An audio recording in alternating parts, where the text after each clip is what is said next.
तो तमाम नेता एक दिन के आराम के बाद, जैसे कि 7वां फेज 1 तारीख को था, उसके अगले दिन 2 तारीख को आराम फरमाने के बाद एक बार फिर एक्टिव हो गए हैं और लगातार बयानबाजियों का दौर शुरू हो गया है और प्रतिक्रियाओं का दौर शुरू हो गया है। उसी कड़ी में रणदीप सिंह सुरजेवाला की भी जो है वो प्रतिक्रिया, प्रहार, जबानी वार जो है वो नजर आए। किस पर?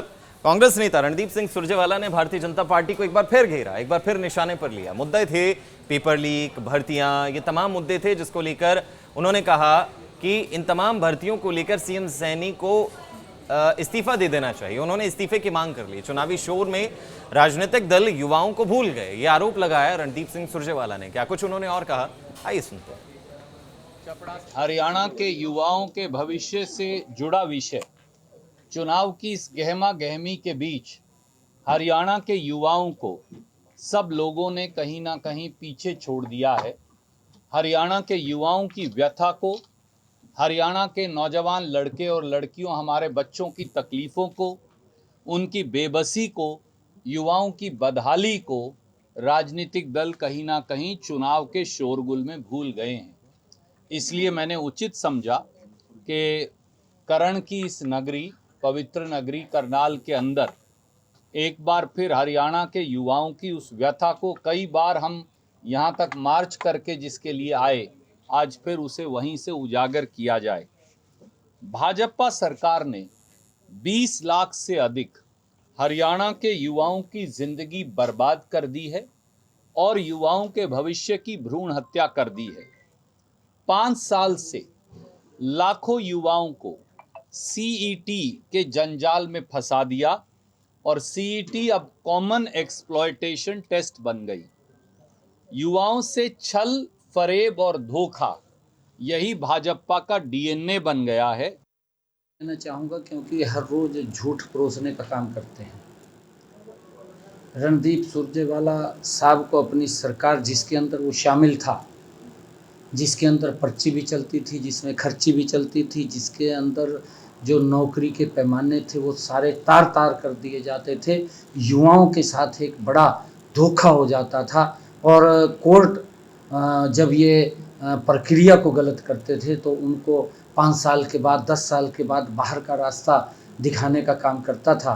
परंतु हमारी सरकार ने बड़ी ईमानदारी से युवाओं के साथ आज भी खड़ी है। एक गरीब व्यक्ति जिसकी सुनवाई कांग्रेस के कार्यकाल में नहीं होती थी, गरीब व्यक्ति को तो ये लोग वोट के लिए इस्तेमाल करते थे, उसका वोट ले लेते थे, परंतु जब कहीं नौकरी की बात आती थी तो उसको घर में भी नहीं घुसने दिया जाता था। उनके शरीर से रणदीप सुरजेवाला को भी और इनके नेताओं को भी, भूपेंद्र सिंह हुड्डा को भी, अगर ये मंत्री थे उस सरकार के अंदर, बदबू आती थी, वो नज़दीक नहीं लगते थे, तो वोट तो ले लेते थे, वोट लेकर के उन लोगों का शोषण करते थे।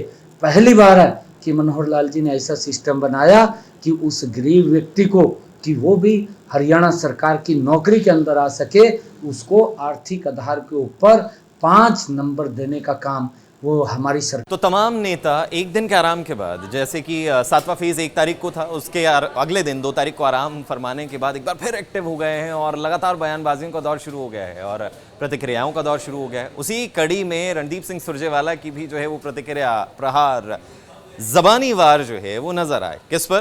कांग्रेस नेता रणदीप सिंह सुरजेवाला ने भारतीय जनता पार्टी को एक बार फिर घेरा, एक बार फिर निशाने पर लिया। मुद्दे थे पेपर लीक, भर्तियां, ये तमाम मुद्दे थे जिसको लेकर उन्होंने कहा कि इन तमाम भर्तियों को लेकर सीएम सैनी को इस्तीफा दे देना चाहिए। उन्होंने इस्तीफे की मांग कर ली। चुनावी शोर में राजनीतिक दल युवाओं को भूल गए, ये आरोप लगाया रणदीप सिंह सुरजेवाला ने। क्या कुछ उन्होंने और कहा, आइए सुनते हैं।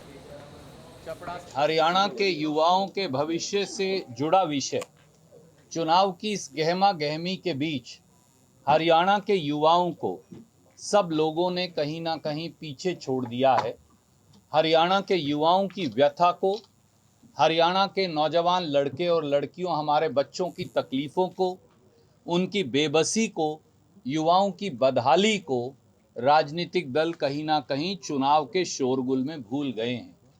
इसलिए मैंने उचित समझा कि करण की इस नगरी, पवित्र नगरी करनाल के अंदर एक बार फिर हरियाणा के युवाओं की उस व्यथा को, कई बार हम यहाँ तक मार्च करके जिसके लिए आए, आज फिर उसे वहीं से उजागर किया जाए। भाजपा सरकार ने 20 लाख से अधिक हरियाणा के युवाओं की जिंदगी बर्बाद कर दी है और युवाओं के भविष्य की भ्रूण हत्या कर दी है।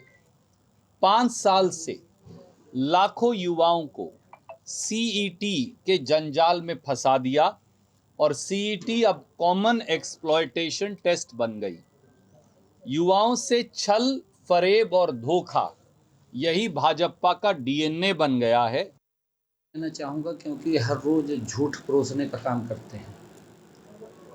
रणदीप सुरजेवाला साहब को अपनी सरकार जिसके अंदर वो शामिल था, जिसके अंदर पर्ची भी चलती थी, जिसमें खर्ची भी चलती थी, जिसके अंदर जो नौकरी के पैमाने थे वो सारे तार तार कर दिए जाते थे, युवाओं के साथ एक बड़ा धोखा हो जाता था और कोर्ट जब ये प्रक्रिया को गलत करते थे तो उनको 5 साल के बाद 10 साल के बाद बाहर का रास्ता दिखाने का काम करता था।